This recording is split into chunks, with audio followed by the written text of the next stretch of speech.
बिस्मिल्लाहिर्रहमानिर्रहीम। अस्सलाम वालेकुम नाजरीन, हम देखेंगे प्रोग्राम आप मेट्रो टाइम न्यूज़ से लाइव देख रहे हैं। मैं ताहिर महमूद हूँ। नाजरीन, आज प्रोग्राम में हम बात करेंगे अफ़गानिस्तान की पल पल बदलती सूरत हाल के हवाले से। जहाँ तालिबान ने 20 साल बाद अपना खोया हुआ इक़्तिदार दोबारा हासिल कर लिया और सुपर पावर अमेरिका को 20 साल जंग लड़ने के बावजूद अफ़गानिस्तान में इबरतनाक शिकस्त का सामना करना पड़ा है। और नाजरीन, वो लोग जो पाकिस्तान के ख़िलाफ़ बदज़ुबानी करते थे, पाकिस्तान के ख़िलाफ़ नाजेबा ज़ुबान इस्तेमाल करते थे, वो लोग अफ़गान तालिबान के सामने बिल्कुल सूखे पत्तों की तरह बिखर गए। अशरफ गनी और हमदुल्ला मोहिब और उनके साथी, अफ़गान तालिबान ने जब काबुल की तरफ पेशकदमी शुरू की तो उससे पहले ही वो ये सारे लोग काबिल छोड़ के ताजिकिस्तान फ़रार हो गए, जहाँ पे मजबूरन इन्हें पनाह लेनी पड़ी। ये वो लोग हैं जो पाकिस्तान के ख़िलाफ़ नाज़ेबा ज़ुबान इस्तेमाल करते थे, लेकिन अपने ईमान का ये हाल है कि तालिबान की पेशकदमी से पहले ही अफ़गानिस्तान छोड़कर फ़रार हो गए। और नाजरीन, अशरफ गनी, हमदुल्ला मोहिब और इन जैसे बहुत सारे लोग हैं जो पाकिस्तान के ख़िलाफ़ बदज़ुबानी करते थे, लेकिन उनका अंजाम सब ने देख लिया। इस हवाले से बात करेंगे, तालिबान की पेशकदमी के हवाले से बात करेंगे, तालिबान कैसे हुकूमती ढांचा बनाएंगे और अफ़गानिस्तान में किस किस्म की हुकूमत कायम करेंगे। इस हवाले से अपने तज्ज़िया निगारों के साथ आज हम प्रोग्राम की इब्तदा करेंगे। हमें टेलीफोन लाइन पर ज्वाइन किया है मोहम्मद जहांज़ेब साहब ने, सीनियर तज्ज़िया निगार हैं, और राना अदील मुमताज़ साहब हमारे साथ मौजूद होंगे, तज्ज़िया निगार हैं और CEO apex group of colleges. मैं अपने दोनों मेहमानों को प्रोग्राम में खुशामदीद कहता हूँ। जहांज़ेब साहब, ये फरमाइएगा, आपको मेरी आवाज़ आ रही है जहांज़ेब साहब?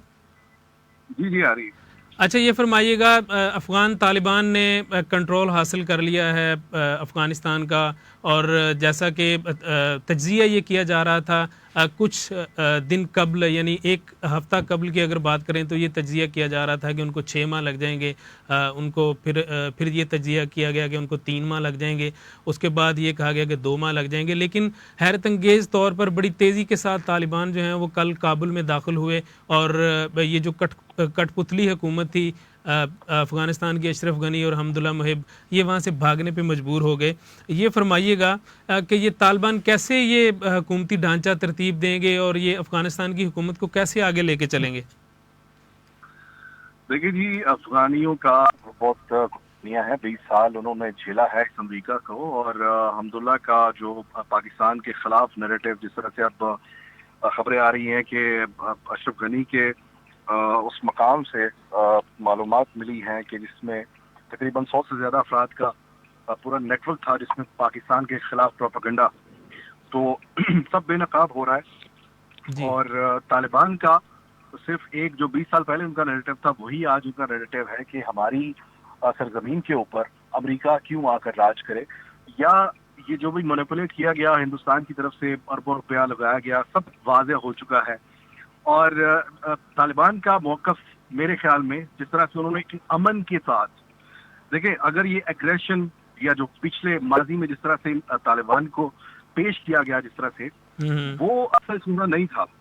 असल चेहरा ये है जो अब हमें नजर आ रहा है कि जिसमें उन्होंने कहा कि हम अमन के साथ किसी शहरी को डैमेज नहीं करेंगे, किसी हम हुकूमती चीजों को हम उसमें नहीं करेंगे, जिस तरह से सिस्टम चल रहा है चलेगा, लेकिन हुकूमत जो है वो खास तौर पर इस सरजमीन की जो मुहाफिज बनकर आए। तो हम उसमें उन्होंने मेरे ख्याल से जो रिसेंट न्यूज है वो ये है कि उन्होंने इसमें जो एक अबूरी जो करंट एक होता है कि जी हम फिलहाल ये जो चलाएंगे, हुकूमत चलाएंगे, उसमें उन्होंने उसकी इनकार कर दिया। उन्होंने कहा कि नहीं, इसकी हुकूमत जो है वो पूरी हमारी पॉलिसी के साथ चलेगी। उनका मकसद टेक ओवर करने का या अमेरिका की जो बहुत बड़ी हार है, इसके पीछे सबब भी यही है कि ये ना सिर्फ 20 साल पहले बल्कि इससे पहले भी अफगान सरजमीन हमेशा से, आप करजई साहब की देख लें या उससे पहले, यानी हमेशा हिंदुस्तान ने एक प्रॉक्सी के तौर पर उसको इस्तेमाल किया पाकिस्तान के खिलाफ। जी। इसमें चाइना भी टारगेट है, तो पाकिस्तान को भी टारगेट किया जाता रहा है। तो अब उनका मौकफ ये है कि हम एक इंडिपेंडेंट कंट्री, एक इज्जतदार मुल्क बनकर ये चले, और ये उसमें मेरे ख्याल से अब जो आइंदा हुकूमत बनेगी वो सिर्फ यही होगा कि जो इस्लाम, अमन और मतलब नेबर्स के साथ अच्छे टर्म्स रख के एक खुददार हुकूमत के तौर पर सामने आए। इससे ज्यादा मेरे ख्याल से उनका मौकफ कोई नहीं है, वो इक़्तिदार में नहीं आना चाहते इस तरह। जी जी जी, बिल्कुल। राना दिल साहब, आपको मेरी आवाज़ आ रही है? जी जी, मैं सुन रहा हूँ आपकी आवाज़। अच्छा राना साहब, ये फरमाइएगा, तालिबान ने मुकम्मल कंट्रोल हासिल कर लिया है अफ़गानिस्तान में, और काबुल पे भी कल तालिबान ने जो है वो उनका वहाँ पे भी उनका इक़्तिदार जो था वो खोया हुआ उन्हें हासिल कर लिया, सदारती महल तक पहुँच गए, फुटेज भी सोशल मीडिया पे काफ़ी गर्दिश कर रही हैं। ये फरमाइएगा तालिबान का क्या होगा, ये हुकूमत के हवाले से कैसे वो अफ़गानिस्तान की गवर्नमेंट को लेके चलेंगे, क्या ढांचा तरतीब देंगे वो हुकूमत का, आप क्या देख रहे हैं?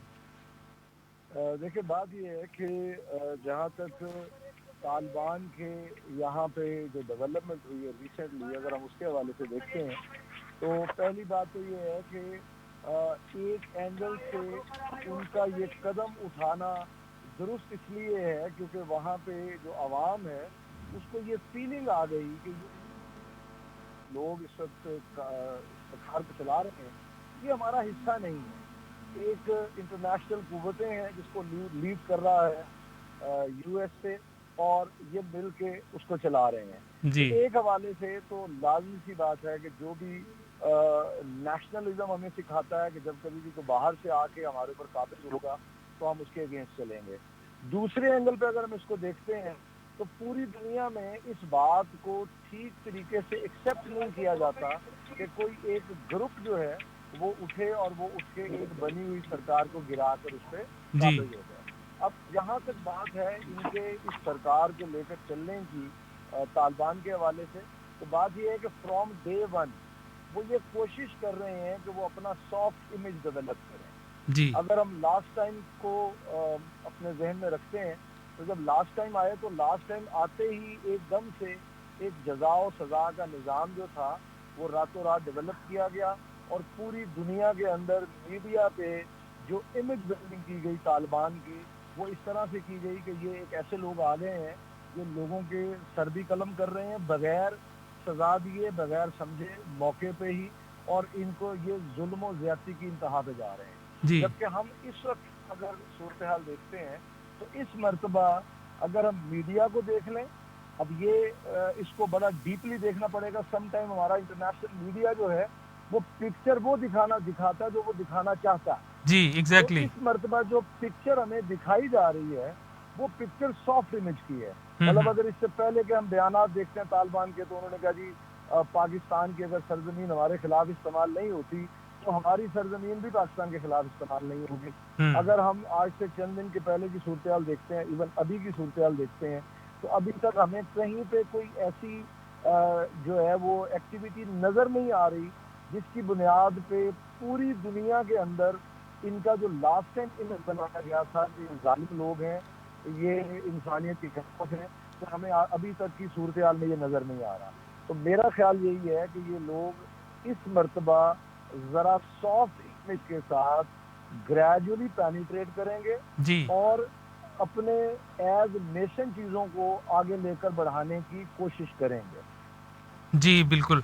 अच्छा जहांज़ेब साहब, ये फरमाइएगा, ये तालिबान ने अफ़गानिस्तान में आम मुआफ़ी का ऐलान किया है, यानी किसी को किसी किस्म की कोई तकलीफ़ नहीं पहुंचाई जाएगी, लोगों के घरों को प्रोटेक्शन दी जाएगी, लेकिन फिर भी लोग खौफज़दा क्यों हैं?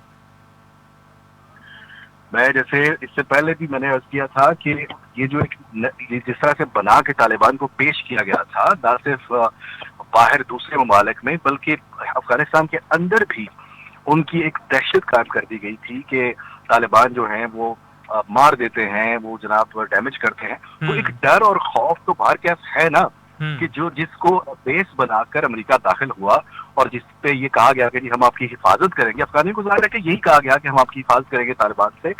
वो तालिबान जो मेरा आइडिया, मेरा पर्सनल ये है कि जो क्रिएट किए गए थे, जो एक इमेज बनाया गया था कि जिसमें खौफ और हरास पैदा किया गया था लोगों के अंदर, लेकिन ये जो अब एटीट्यूड है तालिबान की तरफ से एक आम मुआफी और लोगों के साथ ताउन का, ये अब उस इमेज को वापस डिवेलप करेगा।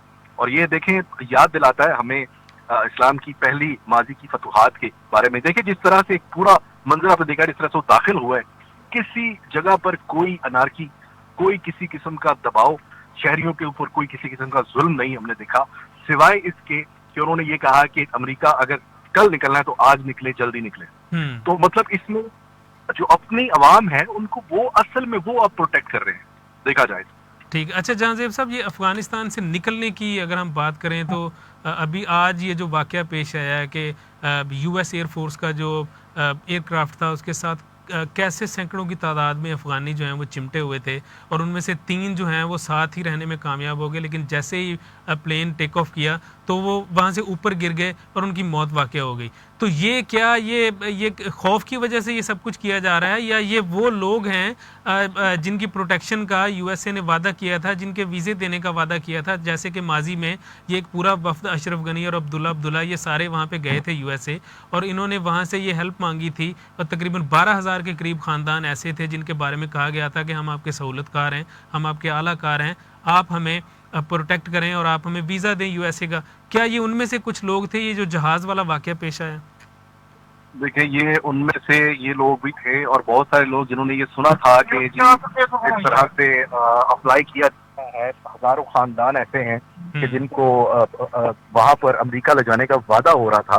तो ये बार क्या, उनमें से बहुत सारे लोग मतलब इस लालच में कि शायद एक सिंपथी में आके या उस मुआहदे की नजर हो सकता है कि ये हमें यहाँ से ले जाने में कामयाब, लेकिन उनका जैसे वो अपनी जान बचा के सर उनका अमला जो है वो जिस तरह से उसको कोशिश कर रहे हैं कि किसी तरह से वापस ले जाएं।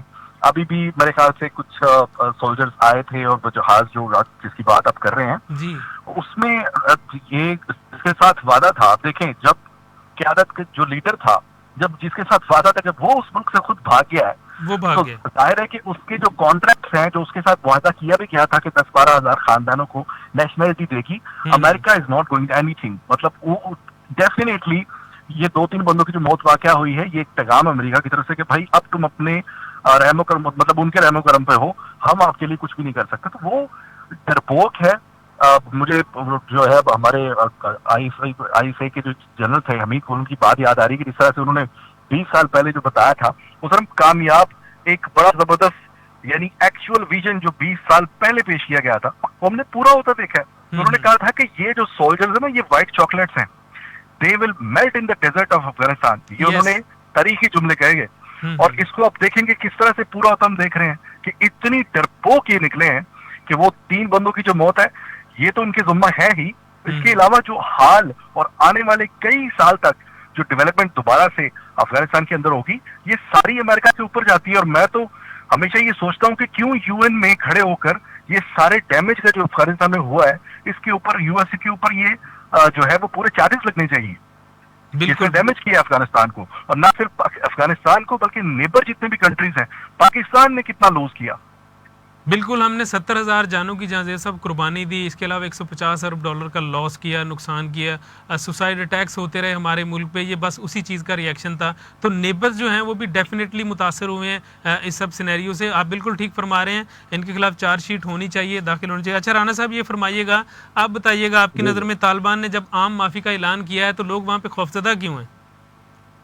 देखिए, ये बात तो अगर किसी भी शख्स से या किसी भी ग्रुप से अगर चंद साल पहले नुकसान पहुंचा है, तो ये ऑब्वियस है कि जब वो दोबारा आएगा तो लोगों के माइंड में यही परसेप्शन होगा कि ये जिस तरह से लास्ट टाइम आए थे और एकदम से आके इन्होंने बजाय लोगों को अवेयरनेस देकर फिर कानून को नाफिज करने की कोशिश की बजाय इन्होंने आते ही रातों रात अपने कानून नाफिज करने की कोशिश की। तो ये फियर नेचुरल है, इसमें उनकी परसेप्शन जो डेवलप है all over the world. Even आप ये देखिए कि अफगानिस्तान के अंदर तालिबान की पिक्चर दिखा के तो पूरी दुनिया के अंदर हमने ये परसेप्शन डेवलप कर दी ना, मीडिया ने, अमेरिका ने, पूरी दुनिया में ये परसेप्शन डेवलप कर दी कि ये जहां पे भी इनको कोई नजर आएगा वो ये उसकी गर्दन उतार देंगे, मार देंगे ये उसको। परसेप्शन तो हाँ उसको मार देंगे। तो ये पूछेंगे भी नहीं कि भाई हम तुम्हें मारना है या नहीं मारना, बल्कि तुम्हें मार देंगे। तो ये तो एक परसेप्शन डेवलप हुआ ना पिछले कई सालों में। तो इस परसेप्शन को कम होते हुए वक्त लगेगा। अभी उन्होंने प्रॉमिस किया है, अभी थोड़ा वक्त देखना पड़ेगा कि वहाँ पे लोग जो है वो कैसे इनको एक्सेप्ट करते हैं, क्योंकि जो लास्ट गवर्नमेंट थी वो ना तो अवामी थी और ना ही उसके साथ फौज थी। ऐसा तो नहीं है कि अफगानिस्तान की अपनी को बिल्कुल ही फौज नहीं है, तो आखिर थोड़ी बहुत तो उनकी फौज है ना, बिल्कुल कुछ तो मामला है। तो आप ये देखें कि कहीं पे भी रेजिस्टेंस नहीं हुआ। इसका मतलब ये हुआ कि जो लास्ट गवर्नमेंट थी अशरफ गनी की या जो बाकी लोग उनके साथ इत्तेहादी थे या यूएस की थी, उन लोगों पर ना तो आर्मी का एतमाद था, अफगानिस्तान आर्मी का, और ना ही उन लोगों पे अफगानिस्तान की आवाम का एतमाद था। तो हम्म लास्ट टाइम की अगर हम देखते हैं तो लास्ट टाइम में इनको काफी रेजिस्टेंस का सामना करना पड़ा था। इस मर्तबा जब ये आए हैं तो इनको जीरो रेजिस्टेंस है। मतलब चंद ही दिनों में आप अगर 25-26 जो प्रोविंसेस हैं उनके कैपिटल पे आ जाते हैं और आप मुल्क के कैपिटल पे आ जाते हैं चंद ही दिनों में। जी इसका मतलब ये है कि वो पूरी आवाम, वो पूरी आर्मी आपको खुद सपोर्ट कर रही है कि ठीक है जी आप तशरीफ लाएं। उसकी दो रीजन हो सकती हैं, एक रीजन खौफ, कि उनको खौफ हो सकता है, और दूसरी रीजन ये है कि वो ना खुश थे इंतहाई ज्यादा। तो मेरे ख्याल में जो ये दोनों रीजन हैं इसकी वजह से वो बड़ी आसानी से उन्होंने टेकअप किया है। और आने वाले जो चंद महीने हैं अभी जो भी कहा जाएगा वो बहुत कबल वक्त होगा। कबल अभी वक्त जो आने होगा। वाले चंद महीने हैं वो इंतहाई अहम होंगे पाकिस्तान के लिए और अफगानिस्तान के लिए। जी बिल्कुल, इंतहाई अहम होंगे और तालिबान को अपने हुस्न सलूक के साथ ये साबित करना पड़ेगा, अपनी नरम दिली के साथ ये साबित करना पड़ेगा कि वो जालिम नहीं है, जैसा कि इमेज उनका गलत किस्म का इमेज जो है वो दुनिया के सामने पेश किया गया। अच्छा जहांज़ेब साहब ये फरमाइएगा, क्या पूरी महज़ब दुनिया इस हुकूमत को, तालिबान की गवर्नमेंट को अफगानिस्तान में कबूल करेगी? देखिए जी, जिन्होंने नहीं किया उन्होंने माजी में भी नहीं किया, और यही वजह है कि देखिए बार क्या एक शक्ल तो जमहूरी देना होगी। डेमोक्रेसी तो एक राग है जो सब अलापते हैं, बिल्कुल। और अफगान ये जो तालिबान है ये खुद भी जानते हैं कि जब तक ये हुकूमती ढांचा नहीं बनाएंगे, बेशक उसके साथ ये अपना अलायंस रखें या असेंबली में अपनी जगह एक बनाएं जहां पर ये वॉच ओवर करें, लेकिन जो एक प्रॉपर डेमोक्रेटिक चैनल है वो इनको बनाना पड़ेगा, तभी जाके ये एक्सेप्ट होगा। वरना जिन्होंने पहले जब कुछ नहीं था, जब यहाँ पर प्रॉब्लम ट्राई नाम थे तब इन्वेड कर दिया था, तो अगर ये अब ये जो सीन होगा, अगर मतलब इस तरह से एक तालिबान की हुकूमत होगी तो ये तो कतई बर्दाश्त नहीं करेंगे और फिर टर्म्स नहीं बनेंगे उस तरह से। तो आपके ख्याल में आपको क्या लगता है कि तालिबान जो हैं वो जमहूरी प्रोसेस का हिस्सा बनेंगे? देखिए, अगर तो जो हुकूमती ढांचा ये तरतीब देंगे, अगर तो ये खुद उन लोगों को आगे लाते हैं तो फिर तो मेरे ख्याल से इनको आगे आकर बैठने की जरूरत भी नहीं पड़ेगी। लेकिन अगर ये फिर से कुछ इलेक्शन वगैरह में जिस तरह से होता है कि फोर्स किया जाता है आवाम को मैनिपुलेट करके इलेक्शन में, तो उस तरह से अगर होता है तो फिर जाहिर है कि उनको अपने मुलाज़ात होंगे। इतनी बड़ी स्ट्रगल है, 20 सालों की इतनी कुर्बानियां हैं, और वो खत्म भी नहीं चाहेंगे कि इतनी बड़ी कुर्बानियों के बाद भी, अमेरिका को हराने के बाद भी हुकूमत जो है वो फिर से किसी इन्फ्लुएंस में आए, अमेरिकन इन्फ्लुएंस में आए। तो अगर तो ये ढांचा ये खुद तरतीब देंगे तो फिर मेरे ख्याल से ये उसमें शायद ना बैठे, क्योंकि जाहिर है कि जब सैंक्शंस की बात आती है या इन्वेस्टमेंट की बात आती है, डेवलपमेंट की बात आती है, तो इनको भी कहीं ना कहीं ये लालच तो है कि अफगानिस्तान जल्दी से जल्दी दोबारा डेवलप हो, और उसके लिए तमाम ममालिक के साथ टर्म्स बनाने बड़े जरूरी है, जिसके लिए मेरे ख्याल से इनको पिक्चर से थोड़ा सा गायब रहना होगा। बिल्कुल ठीक फरमा रहे हैं हम। अच्छा ये इनके जो मुखालिफ थे, जिन्होंने इनके अगेंस्ट जाना था, वो तो सारा टोला भाग गया। अशरफ गनी और उसके साथी हवारी जितने भी थे वो सब भाग गए हैं। मेरा ख्याल है अगर तालिबान जमहूरियत इसका जमहूरी प्रोसेस का हिस्सा बनते हैं तो इनको मज़ाहमत किसी किस्म की भी नहीं सामने होगी। मेरा ख्याल है इनके सामने शायद कोई आए ही ना इनके मुकाबिल। देखिए, अफगानिस्तान के अंदर तो इनके मुकाबिल कोई नहीं आएगा, लेकिन जब हम फॉरेन की बात करते हैं, जब हम एक्सटर्नल लिंक्स की बात करते हैं, तो सबसे पहले तो आपको पता है कि अमेरिका ही जिसके बारे में बोल देंगे कि भाई टर्म्स नहीं रखने, तो फिर आप दुनिया से कट के रह जाते हो ना। बिल्कुल आपका ऐसे ही। मकसद सिर्फ अफगानिस्तान को चलाना थोड़ी है, आपका मकसद ये है कि आप इन्वेस्टमेंट लेके आओ, आप डेवलपमेंट करो कंट्री में, तो वो तो पॉसिबल ही नहीं है विद इन अफगान। वो तो जाहिर है कि बाहर से ही पैसा आएगा, बाहर से इन्वेस्टमेंट आएगी, तो उसके लिए टर्म्स बड़े जरूरी है ना, सिफारती ताल्लुकात सबके साथ बड़े जरूरी है। जैसा कि चाइना ने भी आज कहा है कि अगर अफगानिस्तान को एक पुरअमन मुल्क बनाया जाता है तो हम यहाँ पे इन्वेस्टमेंट लेके आएंगे, सरमायाकारी करेंगे, और उन्होंने दोस्ती का हाथ भी बढ़ाया है तालिबान की तरफ। बिल्कुल, और उन्होंने इससे पहले भी, हालांकि पता भी था कि ये कठपुतली हुकूमत है, लेकिन इसके बावजूद आप देखेंगे जिस तरह से चाइना ने हमेशा से एक पुरअमन हमसाये के तौर पर डेवलपमेंट के भी वादे किए हैं, और उसके अलावा पाकिस्तान का भी इसमें मेरे ख्याल से यही मौक़िफ़ है। इससे पहले माजी में भी अगर आप देखें तो पाकिस्तान ने हॉस्पिटल्स बनाए हैं, पाकिस्तान ने भी अफगानिस्तान में बड़ी डेवलपमेंट की है, और फिर रिफ्यूजीज देखें कि पाकिस्तान में सबसे ज्यादा तादाद जो है वो अफगानियों की पाकिस्तान में है, जो हमने एक्सेप्ट की है।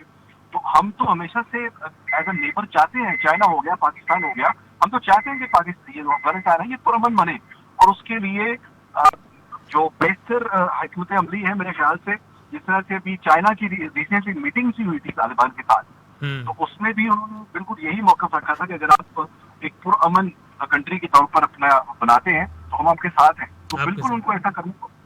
बिल्कुल सही, यानी बिल्कुल ये तो जहाँ ज़ेब साहब वाज़ेह है कि पुरअमन, मजबूत और मुस्तहकम अफ़गानिस्तान जो है वो अफ़गानिस्तान के जितने भी हमसाया ममालिक हैं वो यही देखना चाहते हैं कि पुरअमन, मजबूत और मुस्तहकम अफ़गानिस्तान हो। जहाँ पे अफ़गानिस्तान में अमन होगा तो इनके हमसायों में भी अमन होगा। अच्छा राना साहब, आप फरमा दीजिएगा, ये क्या दुनिया तालिबान की हुकूमत को कबूल करेगी? देखिए, जहाँ तक बात है कबूल करेगी, तो मुझे तो ये लगता है कि बहुत सारे मुल्कों ने तो इसको कबूल कर ही लिया हुआ है अंदर है। मतलब आप ये देखिए कि अदरवाइज ये सब जो ट्रांसफॉर्मेशन हुआ है वो इतनी आसानी से होना पॉसिबल नहीं था। पॉसिबल नहीं था। सम टाइम आप जब ये देखते हैं कि आप डिफीट हो रहे हैं और आप इस सारे गेम में से आउट हो रहे हैं और दूसरे आपके अपोनेंट को भी ये खौफ होता है आपसे, तो फिर आप उनके साथ बैठ के टर्म्स एंड कंडीशंस पर कुछ जो है उसको निगोशिएट कर लेते हैं। तो मुझे ये लगता है कि ये सब चीजें जो है वो कुछ इसमें निगोशिएशन है, कुछ दो के मामला के ऊपर जो है कुछ चीजों को वाइंड अप किया गया, नंबर 1। नंबर 2 ये है कि आप ये देखिए कि हर तरफ हर मुल्क जो है, वो भले चाइना है, वो भले तुर्की है, वो भले पाकिस्तान है, इवन अगर हम यूएसए की बात करते हैं तो यूएसए भी तो सारा इनके साथ निगोशिएट करता ही रहा ना जी। काफी अरसे से कतर के अंदर। तो इस मीन कि दुनिया है वो इस वक्त इस बात को एक्सेप्ट करने के लिए ऑलमोस्ट रेडी है कि अफगानिस्तान कम अज कम किसी भी तरह से किसी दहशत गर्दी का कोई प्लेटफॉर्म ना बने। ऐसा ना हो कि इस मुल्क से कुछ तंजीम या इस मुल्क से किसी दूसरे ममालिक को किसी किस्म का खतरा हो। तो अगर ये तसल्ली करवा देने में तालिबान कामयाब हो जाते हैं और वो बाहर शुगर कोटेड वे के अंदर अपने मुल्क के अंदर डेमोक्रेसी ले आते हैं, तो चाइना का तो अपना बहुत सारा इंटरेस्ट अफगानिस्तान के साथ अटैच है। वो सीपैक की शक्ल में हो, वो इन्वेस्टमेंट की शक्ल में हो, वो किसी भी शक्ल में हो। तो मुझे ये लगता है कि इनको शुगर कोटेड करके अपने आप के मुल्क के अंदर जो इनका अपना इमेज है वो डेमोक्रेसी शो करके वो भले अंडर हैंड जैसे मर्जी मामला सेटल हो रहे हैं, but all over the world जो है अगर ये इमेज डेवलप करने में अफगानिस्तान की गवर्नमेंट, तालिबान गवर्नमेंट कामयाब हो जाती है कि हाँ जी हमारे यहाँ तो कोई भी किसी किस्म का जो है वो ह्यूमन राइट्स पे कोई इशू नहीं है, हमारे यहाँ जो है वो डेमोक्रेसी चल रही है और ये चंद चीजें हैं जो हम अपने मुताबिक चलाएंगे, तो आई होप सो कि पूरी दुनिया जो है इसको ग्रेजुअली एक्सेप्ट करने को तैयार हो जाएगी। जी बिल्कुल। अच्छा राना साहब, पाकिस्तान की तरफ से भी ये माजी में ये इंडिकेटर जो है ना वो देखने में आते रहे हैं कि अगर अफ़गानिस्तान में तालिबान जो हैं या कोई भी हुकूमत आती है जो जमहूरी प्रोसेस के ज़रिए आएगी तो हम उसको वेलकम कहेंगे। आप कहाँ पे देख रहे हैं पाकिस्तान को? क्या पाकिस्तान भी कबूल करेगा तालिबान की हुकूमत को? देखिए, इससे पहले मैं एक बात आपसे यहाँ पे और शेयर करता हूँ। ऑलरेडी दो जो सुपर पावर्स हैं वो अफगानिस्तान में खुद को आजमा चुकी हैं। जी। ठीक है, तीसरी सुपर पावर जो चाइना है, तो चाइना बहुत समझदार है। जी। चाइना कभी भी खुद को डायरेक्टली इंगेज नहीं करता, वो हमेशा ट्रेड के अंदर, इकोनॉमिक्स के अंदर अपनी चीजों को लेकर आगे बढ़ता है, तो डायरेक्टली इंगेजमेंट में जाता ही नहीं है। तो एक बात तो पूरी दुनिया को क्लियर हो गई है कि जनाब ये जो खिता है, ये जो मुल्क है, इस मुल्क के अंदर ये दो सुपर पावर्स क्या, इससे पहले आने वाली भी जो इस दुनिया की सुपर पावर्स थी उनमें से कोई भी लंबा अरसा यहाँ पे सरकार नहीं कर सका, नंबर 1।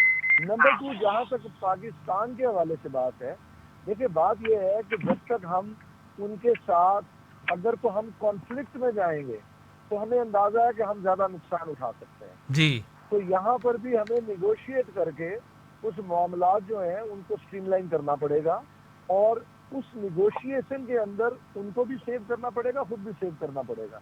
अगर हम आज ये कह देंगे नहीं जी हम आपको नहीं मानते, तो आप अंदाजा करें कि इस मुल्क के अंदर जिसमें अभी वो एंटर नहीं हुए थे काबुल में, तो आपके मुल्क के अंदर जो है वो अफगानिस्तान का झंडा भी लहरा गया और अफगानिस्तान के हक में नारेबाजी भी हो गई और हमारे यहाँ तो इतना ज्यादा उनके साथ अटैचमेंट मौजूद है मजहबी एतबार से भी और एक आप कह लें कि चैरिटी के एतबार से भी। तो मेरा ख्याल है कि पाकिस्तान को बहुत ज्यादा सेंसिबली इसके अंदर अपना किरदार अदा करना पड़ेगा। कोई भी जल्दबाजी में लिया हुआ डिसीजन जो है वो हमारे मुल्क के लिए नुकसानदेह हो सकता है। हमें अपनी सरहदों को, अपने मामलात को सेफ करके अच्छे तरीके से अगर वो किसी भी तरह से हमारे लिए और दुनिया के लिए नुकसानदेह साबित नहीं होते, इवन वहाँ के लोगों के लिए नुकसानदेह साबित नहीं होते, तो फिर हमें अच्छे तरीके से अपने मामला को आगे लेकर बढ़ना चाहिए। जी, बिल्कुल एग्ज़ैक्टली आप ठीक फरमा रहे हैं। अच्छा जहाँज़ेब साहब ये फ़रमाइएगा ये जैसा कि अभी पहले भी ज़िक्र हुआ कि चाइना ने अपना सफ़ारत खाना जो है वो बंद नहीं किया अफ़गानिस्तान में, उन्होंने अपना काम जारी रखा है और दोस्ती का हाथ भी बढ़ा दिया। और इसी के साथ-साथ अगर हम रशिया की बात करें तो उन्होंने भी अपना जो सफ़ारती सिस्टम है उसको वैसे ही बरकरार रखा है और दोस्ती का हाथ बढ़ाने की अभी तो कोई ख़बर मौसूल नहीं हुई, लेकिन लग तो यही रहा है, इंडिकेटर्स यही हैं, इशारे यही हैं कि रशिया ने भी इस चीज़ को तस्लीम कर लिया है। जी बिल्कुल ऐसे ही रूस की तरफ से किसी किस्म का रिएक्शन नहीं आया, उन्होंने अपना सफारत खाना बंद नहीं किया, ना ऐसा कोई ऐलान किया है। लेकिन हाँ, दूसरी तरफ उन्होंने ये भी एक खामोशी इख्तियार की है, चूंकि मेरे ख्याल से या तो ये जो ज़ाहिर विजिट करेंगे अब, और जहाँ तक आप बार बार एक सवाल है कि तालिबान की हुकूमत को क्या एक्सेप्ट करेंगे, फलाह करेगा या नहीं करेगा, मेरे ख्याल से सबसे पहला इंडिकेटर ये है कि चीन का सफारत खाना बंद ना करना, उसके बाद ये ऐलान करना कि हम एक अमन पसंद अफगानिस्तान में डेवलपमेंट के लिए भी हम आएंगे, इन्वेस्ट करेंगे, ये इंडिकेटर मेरे ख्याल से इस चीज का है कि अफगान जो तालिबान की मुलाकात हुई है, उन्होंने यकीन दिलाया होगा कि हम अफगानिस्तान में जमहूरियत कायम करेंगे। क्योंकि देखिए, चीन सबसे पहले मुहताज रहकर ये अलायंस बनाएगा अफगानिस्तान के साथ, मतलब तालिबान के साथ, क्योंकि आपको पता है कि एक तो वो जाहिर है बहुत बड़ी पावर है, जीवन में उसकी बहुत बड़ी जाती है, तो वो किसी किस्म का अपने ऊपर वो कभी भी नहीं लेगा कि वो दिमाग के वो कहीं पर खो तालिबान खिलाया। तो मेरे ख्याल से ये इंडिकेटर है कि जमहूरियत ही कायम होगी वहां पर। लेकिन जैसे मैंने बताया कि थोड़ी इन्फ्लुएंस रख के और खुद तरतीब देकर वो एक जमहूरी ढांचा बनाएगी, जिसके साथ ताल्लुकात आहिस्ता आहिस्ता तमाम ममालिक के साथ, इवन मेरे ख्याल से ये ढांचा तरतीब दिया जाएगा तो तुर्की समेत सबके साथ अलायंस बन जाएगा, सिवाय एक अमेरिका के और हिंदुस्तान के। क्योंकि जो मुझे नजर आ रहा है, जिस तरह से आप देखें कि अशरफ गनी वो 12,000 तो छोड़े, अशरफ गनी और ये मुझे मतलब जो 2-4 बंदे थे जो पपेट थे, सर जो अमेरिका उनको लेकर नहीं गया, वो 12,000 को कैसे लेके जाएगा? ठीक है। और दूसरी तरफ आप देखिए कि हिंदुस्तान ने इससे बड़ी रुसवाई क्या होगी कि हिंदुस्तान तक ने अशरफ गनी को एक्सेप्ट नहीं किया। आप देखिए जरा, वरना हिंदुस्तान पास था, वो भी पास था, वहां पर चला जा सकता था वो, लेकिन उन्होंने भी अपने ऊपर ये नहीं लिया, बल्कि अपना सफारत खाना भी सब कुछ बंद कर दिया इस डर से, क्योंकि सबको पता है कि ये तालिबान जो है ये को नहीं छोड़ेंगे, वो सब जान चुके हैं। अच्छा जहाँज़ेब साहब, ये इंडिया के तो 2 तैयारे उनके लिए असला वगैरह भी लेके पहुंचे थे ये अफ़गान हुकूमत के लिए, ये पिछले माह की बात है। तो इतनी सारी सपोर्ट होने के बावजूद ये उनको कबूल ना करना, एक्सेप्ट ना करना, ये बड़ी अजीब सी बात है। सपोर्ट सर, अफगान फोर्स, देखिए अफगान फौज और जो तालिबान का मौकफ है, ये ऐसे ही है कि जैसे तालिबान का और अमेरिका का मौकफ है। क्योंकि यानी ये एक पेज को तो थे ही नहीं ना, Afghan forces were working for long time for America और इंडिया। तो ये जो हुकूमत और ये जो अफगान फौज थी जी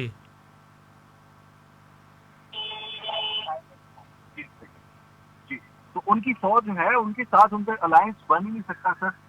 ये अब यूं समझ लें कि एक जो खौफ का जो आलम है, ये with in a few days और वीक ये पूरी अफगान जो अवाम है वो मान जाएगी कि तालिबान जो है वो इस मुल्क के लिए सही है, और जो अफगान फोर्सेज है वो मैनिपुलेट कर रही थी, ये उनका कड़ा एहसास रेखा से अफगान खुद करेंगे। बिल्कुल ठीक फरमाया आपने। अच्छा राणा साहब ये फरमाइएगा, ये जैसा कि अभी जहाँज़ेब साहब भी फरमा रहे थे रशिया के हवाले से कि रशिया ने अपना सिफारत खाना भी बंद नहीं किया और वो उनका सारा काम जारी है, तो आपको क्या लगता है कि क्या अब रशियन फेडरेशन ने भी ये सारा एक्सेप्ट कर लिया है तालिबान की गवर्नमेंट को?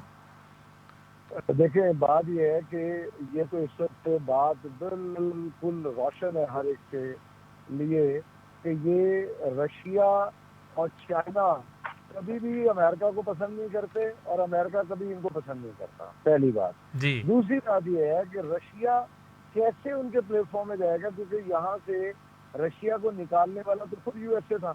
जी तो रशियंस जो है वो ऑब्वियसली इसके हक में होंगे कि एक स्टेबल गवर्नमेंट बन जाए और ऑल ओवर द वर्ल्ड इसका जो इमेज है वो सॉफ्ट इमेज हो।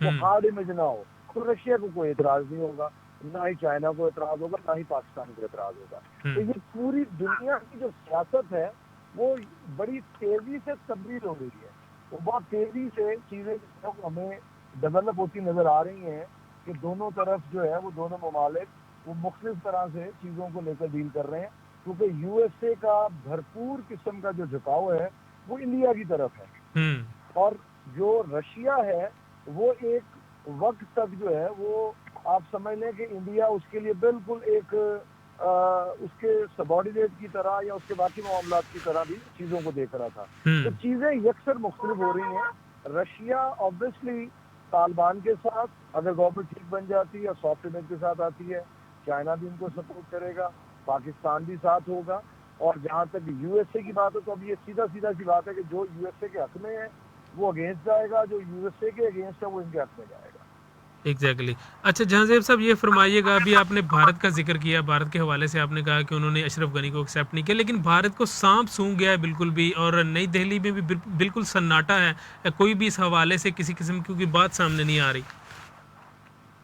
उनकी बात सामने आ रही है जी, वो अब जाहिर है जब ये देख रहे हैं कि जिस तरह से ये पूरी जो गेम उनकी थी वो उनके ऊपर ही चल गई है, तो अब वो जो उनका नैरेटिव बड़ी देर से वो पेश कर रहे थे पूरी दुनिया में कि जी पाकिस्तान जो है वो सपोर्ट करता है तालिबान को और वो साथ मिलकर ये सब कुछ कर रहा है अमेरिका के खिलाफ, वो जो पॉलिसी, तो उसमें अब वो मीडिया के जरिए, अगर आपने देखा हो हाल ही में एक वीडियो बड़ी वायरल हुई जिसमें तालिबान का मौका उन्होंने लिया है जी कि जी आप पाकिस्तान से आपको सपोर्ट है, तो उससे खाली ये प्रोपेगेंडा है, बिल्कुल प्रोपेगेंडा है।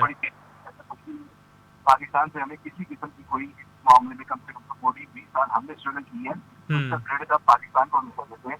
तो मतलब ये जो भारत की रुसवाई है वो नजर आ रही है, और उसके बाद जितने भी उसके बड़े बड़े साथ कहूँगा अल्लाह, क्योंकि पाकिस्तान के खिलाफ जहर घुलने वाले को मैं तो साथ ही कहूँगा, उनको अगर आप देखें वो बिल्कुल चुप है।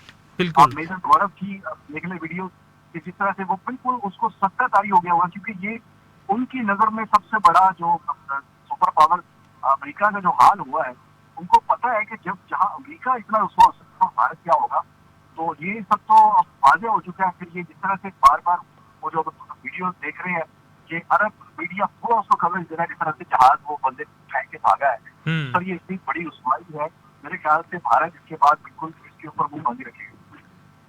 जी बिल्कुल। राना दिल साहब आप फरमाइएगा, ये अभी जहांजेब साहब भारत के हवाले से बात कर रहे थे, तो भारत को तो सांप सूंघा हुआ है, नई दिल्ली में भी सन्नाटा है और बल्कि पूरे मुल्क में सन्नाटा है, सोग की कैफियत है वहाँ पे, उनकी अरबों डॉलर की जो सरमायाकारी है वो डूब गई है, तो आप क्या कहते हैं इस बारे में?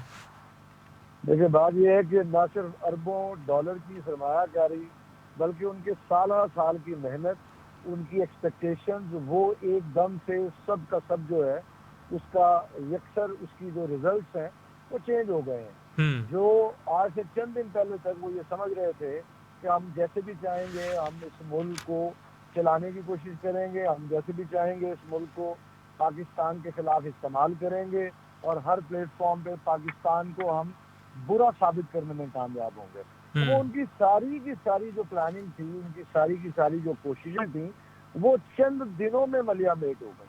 तो मैं समझता हूँ कि ये तो सिर्फ सांप सूंघने वाली बात नहीं, ये तो उनके लिए दुख करने का मकाम है कि इतनी बड़ी आपने प्लानिंग की और इंटेलिजेंस जो थी उनकी और जो उनके बाकी महकमा जात थे और उनकी जो प्लानिंग थी वो टोटली उसके रिवर्स हो गया। तो ये ऑब्वियसली उनके लिए डूब मरने का मकाम है कि आप एक प्लेटफॉर्म को इस्तेमाल करना चाहते थे अपने हमसाया मुल्क के खिलाफ, एक प्लेटफॉर्म को आप इस्तेमाल कर रहे थे पाकिस्तान के खिलाफ, कि जहाँ कहीं भी आपको मौका मिलता था आप कहते थे कि जनाब ये तो पाकिस्तान एक दहशतगर्द मुल्क है, ये देखें कश्मीर में भी सपोर्ट कर रहा है, ये अफगानिस्तान में भी सपोर्ट कर रहा है। तो वो सबको नजर आ गया और वो सब का सब जो उनका प्लानिंग था, जो उनका मीडिया वॉर था, जो असलहा की शक्ल में, जो उनके सफारत खानों की शक्ल में, वो सब का सब चीज़ें जो थी वो उनके हाथ से निकल गई। तो लाजमी सी बात है कि पूरी दुनिया में उसके लिए बड़ी शर्मिंदगी की बाइस है। तो ऑब्वियस है कि उनके लिए लम्हा फिक्रिया है, उनके लिए एक चैलेंज है, परेशानी है। अच्छा जहांजेब साहब, अफगानिस्तान की सूरत हाल को लेकर आज मोएद यूसुफ साहब ने जो उनका बयान सामने आया, उनका फरमाना था कि अब कुर्बानी का बकरा ढूंढा जा रहा है इस हवाले से कि ये मुद्दा किसके ऊपर डाला जाए। बिल्कुल ऐसे ही मैंने देखा वो तो उसमें जो है ना सर कुर्बानी का बकरा बाहर कैफ इनको पाकिस्तान के अंदर से तो नहीं मिलेगा, इनको भारत में मिलेगा। कड़ियाँ इसकी सिद्धार्थी महल के अंदर से मिलेगी जिसमें बंदे पकड़े गए और नेटवर्क पूरा पकड़ा गया है। तो मेरे ख्याल से ये जो पाकिस्तान में ये सिर्फ बॉटम लाइन ये है कि पाकिस्तान इंशाल्लाह अब इस तरफ से महसूस है, इस तरह जो सबसे बड़ी सरहद है हमारी अफगानिस्तान के साथ, कम से कम ये देखते हुए एटीट्यूड देखते हुए। लेकिन इसमें एक और चीज शामिल करना चाहूंगा मैं कि इमरान खान का एक जो एक गुडविल है ना सर उसका भी कहीं ना कहीं हाथ जरूर है, क्योंकि प्रो तालिबान और तालिबान खान के नाम से मशहूर होने वाला ये इमरान अहमद खान नियाजी डोर टैक्स के जमाने से लेकर हमेशा से अफगानिस्तान अफगानियों के ऊपर होते हुए जुल्म के ऊपर आवाज उठाई है। बेशक उसमें कहीं ना कहीं अगर हमारे किसी माजी के जर्नैल का भी उसमें अगर कोई हाथ था तो उसने हमेशा उनके खिलाफ चल के भी एक बयानिया दिया कि जी एक अच्छा नेबर होने के नाते हमें अमेरिका के इशारों के ऊपर चलना नहीं चाहिए। तो ये चीज भी आज पाकिस्तान इसकी कदर करते हैं। तो मेरे ख्याल से तालिबान के होते हुए या इनके पास इसके बाद जो जमहूरियत का एक जो ढांचा वो बनाएंगे, इनके होते हुए मेरे ख्याल से पाकिस्तान की ये जो कम से कम अफगानिस्तान की साइड से सरहद है ये बिल्कुल सेव हो गई है। मुझे ये नजर आ रहा है बकरी का जो बली का जो बकरा है इनको हिंदुस्तान के अंदर मिलेगा। हाँ जी बिल्कुल। नाजरीन अगर हम इस हवाले से बात करें तो वज़ीर आज़म इमरान खान साहब जो हैं वो काफ़ी अरसे से ये कह रहे हैं, वो काफ़ी अरसे से ये फरमा रहे हैं कि अफ़गानिस्तान का मसला जो है वो जंग से हल नहीं होगा, मुज़ाकरात की टेबल पे आना पड़ेगा और तालिबान के साथ मुज़ाकरात करने पड़ेंगे। और नाजरीन आज पूरी दुनिया ने देखा कि 20 साल गुजरने के बावजूद भी अमेरिका जैसी सुपर पावर जो है वो ज़िल्लत के साथ अफ़गानिस्तान से निकल रही है और अफ़गानियों को हरा नहीं सकी। नाजरीन प्रोग्राम आपने देखा, अपने फीडबैक से ज़रूर आगाह कीजिएगा। कल तक के लिए इजाज़त दीजिए, अल्लाह हाफ़िज़।